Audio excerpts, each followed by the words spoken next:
My name is Marissa Carter, and I never thought my family would be the ones to teach me the most brutal lessons about betrayal. I wish I could tell you this is just another sad family story. But it isn't. It's a story about survival, justice, and how far you have to go when the people who should protect you are the ones trying to destroy you. It started on Thanksgiving, a day that's supposed to be about gratitude and togetherness. The air smelled of roasted turkey, cinnamon pie, and the faint scent of my mother's perfume. Everyone was dressed nicely. The table was set with our best china.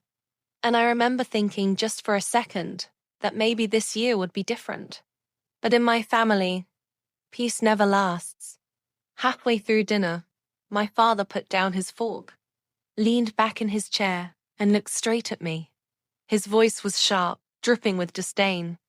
"You've always been a burden, Marissa," he said. "You do nothing for this family except take. You're a waste of space. Get out of my house."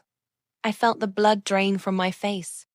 I looked at my mother, silently begging her to defend me. She didn't. She just kept cutting her turkey, her jaw tight. My little sister Emily's eyes filled with tears, but she didn't dare speak. I stood up, my hands trembling, and walked out. No shouting, no tears, just gone. By the next morning, I had packed my life into 2 suitcases, thrown them into my beat-up car, and driven away. I told myself this was a blessing in disguise, that I could finally start fresh. And for a brief moment, I believed it. I got a tiny apartment, a modest job, and some peace of mind. I still had my small savings, and that gave me hope. But that hope didn't last long. At first, it was small things a charge on my debit card I didn't recognize. Then another, and another. I went to the bank, but they told me I had authorized every single one of them. I hadn't. Someone had forged my name. A week later, my credit cards were maxed out. My rent check bounced. My account balance read $12.47. I couldn't even afford a full tank of gas.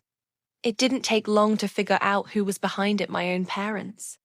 They had my social security number, my banking information, and they used it to empty everything I had. When I confronted them, my father actually laughed. "You left. You owe us." My mother's voice was colder. "Maybe now you'll learn your place." I thought that would be the end of it, but they weren't finished. They started turning Emily against me. They told her I was unstable, that I'd abandoned the family, that I was dangerous. When she hesitated to believe them, they took it further. They filed papers to gain control over her, to keep me from ever seeing her again. I wasn't about to let that happen. I got a lawyer, started documenting everything, and filed fraud reports. That's when things got ugly. I noticed the same dark-colored sedan tailing me on different days. My phone rang at odd hours, and when I answered, there was only breathing on the other end. Twice, I came home to find my apartment door unlocked and my belongings moved. Not stolen, just shifted around. A drawer slightly open. My toothbrush on the counter instead of the holder. They wanted me to know they could get to me any time. I was terrified. But fear can either freeze you or fuel you. I chose the latter. Then one night, Emily showed up at my door. Her face was pale and her hands were shaking as she clutched a small flash drive. "I don't have much time," she whispered. "But you need this." On that flash drive was a video timestamped. Clear audio and video. Emily had recorded it months earlier, hiding in the hallway while my parents sat at the kitchen table, with a man I didn't know. They were laughing as they discussed exactly how they drained my bank accounts, forged my name, and how they would teach me a lesson for leaving. Then my father said the words that made my blood run cold. "Emily will be next. She won't have a choice." I must have watched that video a dozen times. My hands shaking not from fear this time, but from rage. I knew exactly what to do. I didn't go to the local police. I went hire federal investigators who specialized in financial crimes. I handed over the video, the bank statements, the threatening messages, everything. For weeks I heard nothing. I barely slept, waiting for the moment they'd try something else. But instead, I got a phone call from my lawyer. Turn on the news.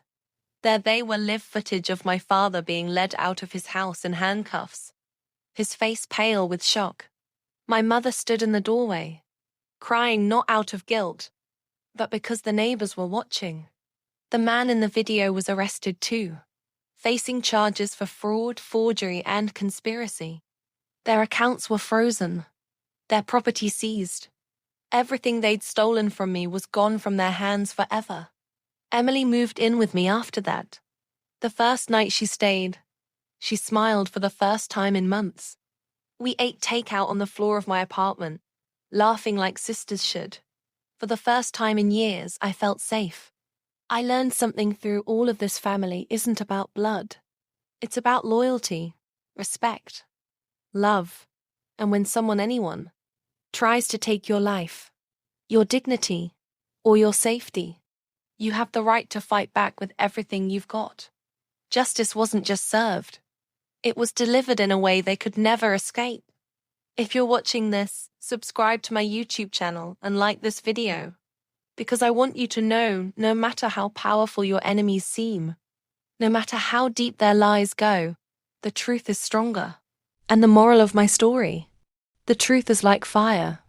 You can try to smother it, hide it, bury it, but the moment it finds oxygen, it will burn everything in its path.